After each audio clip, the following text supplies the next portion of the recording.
அதே நான் கிட்ட இழுக்குது, அது இழுக்குது. அது பக்கத்துல ஒரு பொம்பளை போய் பிடிக்கும். அடி விழுந்தாங்க லூசு முட்டை இன்னைக்கு நாள் ஆடிக்கிற விடு அப்படி லூசு முட்டை பைக்கு தட்டிருக்காரு. லூசு முட்டை இன்னைக்கு நாள் ஆடிக்கிற விடு. காலையில 2 ஆப்பா கழிவு திண்டே மதுபதி சரியில்லை. ஆடு நாள் பின்னாடி இறங்கிட முடியாது. ஆடுறதை பேசாட்டி விடுத்துருப்போம் அப்படிங்கிறது.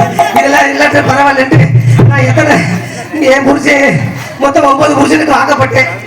சண்டால பாய் போய கொத்தனாருக்கு வாங்கப்பட்டேன். நம்ம ஊர் வலிய சண்டை மாதிரி நல்ல அருமையான ஆளு 5 அடி உயரம், ஆள் நல்லா உயரம்.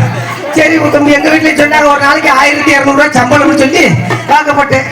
சண்டால பாய் போய விடியக்காலம் 5:30 மணிக்கு மட்டக்கம்பு வச்சு மேல வைக்கிறேன் கீழே வைக்கிறேன், மேல வைக்கிறேன் கீழே வைக்கிறேன். என்ன தட்டி தைக்கிறேன்? மட்டக்கம்பு வச்சு அப்படி கேள்வி இருந்து பாத்து எந்த தைக்கிறேன்? மட்டக்கம்பு வச்சு தைக்கிற மேலே கீழே தேய்ச்சேன். எதுக்கு? அதை தாண்டி நான் கேட்டேன், மாமா என்ன மட்டக்கம்பு வச்சு தேய்க்கிறவங்க லூசு செவத்துல கலவை ஒட்டவே மாட்டேங்குது பேசாட்டு படுக்கிட்டேன். சரி பரவாயில்ல அப்படின்ட்டு நம்ம தமிழ்கார பையன் மாதிரி நல்ல கொஞ்சம் வயசு கொடுங்க அவனுக்கு வாக்கப்பட்டா அப்பா என் கதையை ஏன் கேட்கிறேன். விடிய காலம் 5:30 மணிக்கு நிமிந்தாலும் போடுறேன், உட்காந்தாலும் போடுறேன், படுத்தாலும் போடுறேன். அன்னைக்கு அவனை டைவர்ஸ் பண்ணிட்டேன். சரி போனா போகுது அப்படின்ட்டு நல்ல ஒரு என்ன மறுபடியும் ஒரு கொத்தனார் பார்க்கப்பட்டேன். சரி ஆமா உனக்கு பார்க்கப்பட்டு ஒரு நாளே டைவர்ஸ் சரின்னு ஒரு கொத்தனார் கோயம்புத்தூர் பக்கம் வேலைக்கு போயிட்டு கொத்தனாருக்கு வாங்கப்பட்டேன். சரி அவன் சண்டையில போய் சாரத்துல என்ன பண்ணிருக்கேன், சாரம் விழுந்து அந்த மூன்று கம்புல நச்சு அடிச்சு பிடிச்சு இருந்திருக்கு. அது எனக்கு தெரியல.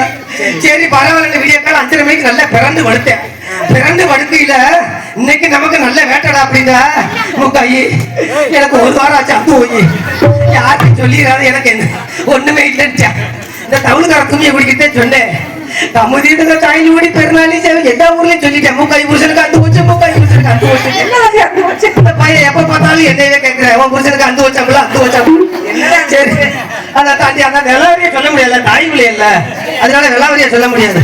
சரி பாரு வேண்டாம் உள்பாவடையா தைக்கல, உள்ளுபாவடை ஒண்ணு இருக்கலடா செகப்பா இருக்கிறது எல்லாமே சச்சேடி உள்பாவடை வச்சியா பளிச்சுன்னு கண்ணாடியா தெரியுது. உள்பாவடை வச்சா எல்லாரும் பார்க்க மாட்டேங்கிறேன் பாரு.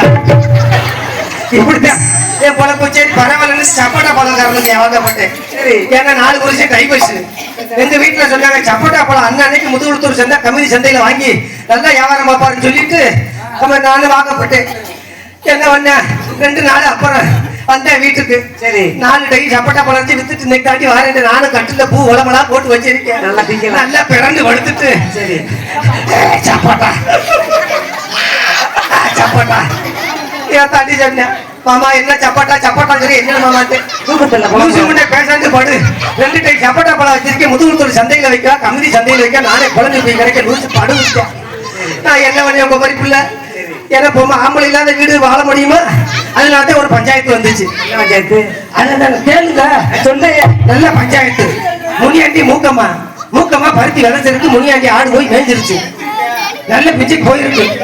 பிச்சைக்கு போனா ஆடு ஊரு மேய ஆத்தாடி ஆடுல மேயுதுன்னு சொல்லிட்டு பெரிய கட்டக்கம்பு எடுத்துக்கிட்டு விரட்டி இருந்திருக்கு. எப்படி விரட்டி ஓடுனா ஏண்டா துணியை குடிக்க ஆடுல மேயுது அப்படின்னு சொல்லி விரட்டி ஓட ஒரு ஆடு மட்டும் சிக்கிருச்சு.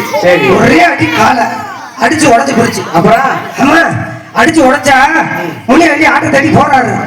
போன உடனே ஒரு ஆடு மட்டும் கால் தொங்கிட்டு ஓடுது அப்படின்னு சொல்லிட்டு